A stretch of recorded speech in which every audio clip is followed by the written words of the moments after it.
In a small village on the outskirts of the city, there lived a boy named Daniel.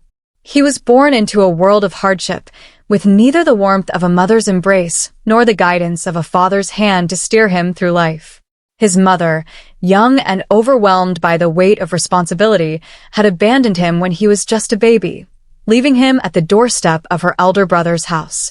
She had disappeared without a trace, and his father was a man he would never know, a ghost of a figure spoken of only in hushed, speculative whispers. Daniel's uncle, Hugo, and his wife, Amaka, reluctantly took him in, but from the very beginning, it was clear that Daniel was unwanted. He was treated not as a member of the family, but as a burden, a boy whose existence served only to remind them of the mother who had abandoned her own kin. The couple already had 2 children of their own, and they made no effort to hide their favoritism. Daniel was given the smallest, coldest room in the house, a cramped space with nothing more than a thin mat to sleep on. His clothes were the discarded, worn-out hand-me-downs from his cousins, and he was often left to fend for himself while the family ate together, laughing and talking as though he didn't exist.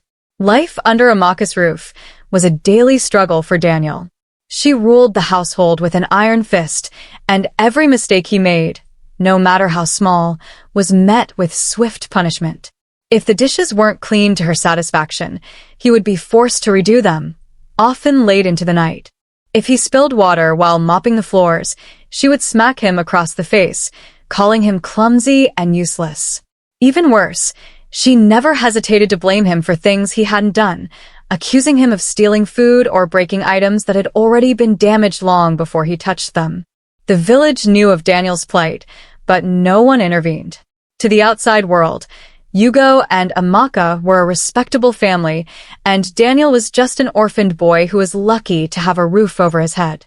Complaints would fall on deaf ears, and so Daniel learned early on that survival meant keeping his head down, enduring the cruelty in silence. Despite the constant maltreatment, Daniel found solace in work.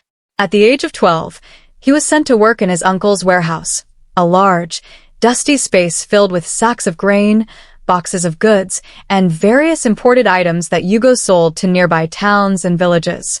Daniel's role was to sweep the floors, organize stock, and carry heavy loads on his thin, malnourished frame. He worked from dawn until dusk, with only a small break to eat whatever scraps Amaka sent him for lunch, which was usually little more than cold rice or stale bread. The work was grueling, and Daniel's body ached constantly from the strain, but he found comfort in the routine. The warehouse, despite its demands, was the only place where he could escape Amaka's harsh tongue and cruel hand. He learned quickly how to manage the inventory, memorize where different goods were stored, and negotiate with the traders who came to buy from Hugo. Though he was never given any credit for his efforts, Daniel's sharp mind and growing knowledge of the business did not go unnoticed by a few of the customers who frequented the warehouse. Years passed, and by the time Daniel turned 16, he had become a fixture in the warehouse. He worked harder than any of Hugo's hired men, though he was never paid for his labor. His uncle justified this by reminding Daniel that he was being kept and fed by the family, and that should be payment enough. But Daniel knew the truth. He was being exploited. Still, he endured because he had no other choice.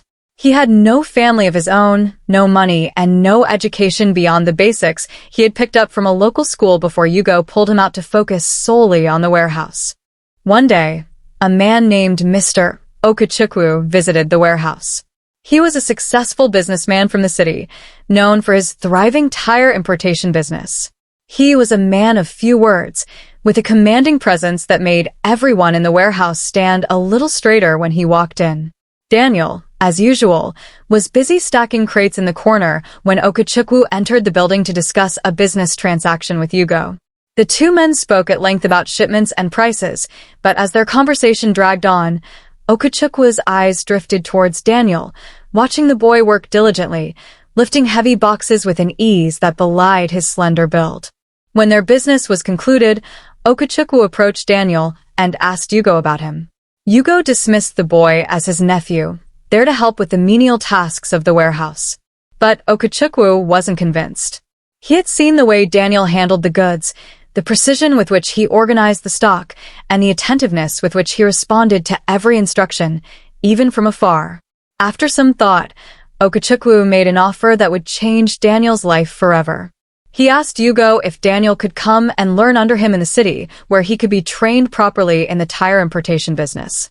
Hugo, sensing an opportunity to rid himself of a boy he had never wanted, agreed without hesitation.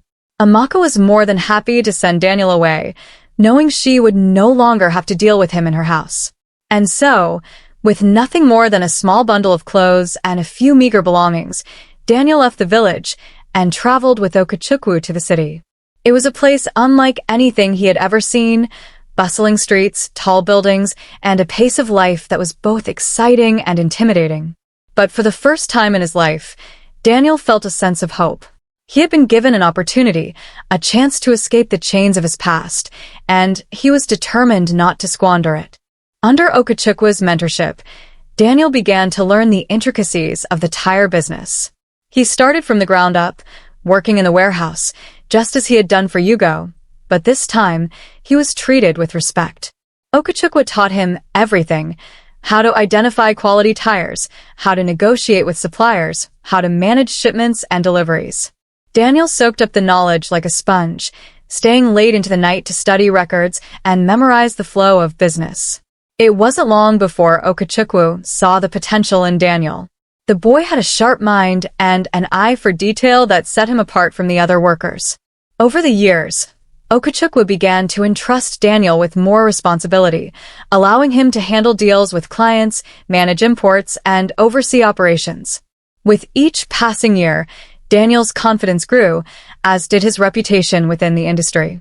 By the time he was in his mid-20s, Daniel had become a key player in Okechukwu's company. He had risen from a warehouse boy to a trusted business partner, and his name was known among the biggest tire importers in the city. When Okechukwu decided to retire, it was no surprise that he left the business in Daniel's capable hands. Daniel, now a man of great wealth and influence, expanded the company even further, turning it into the largest tire importation business in the entire region.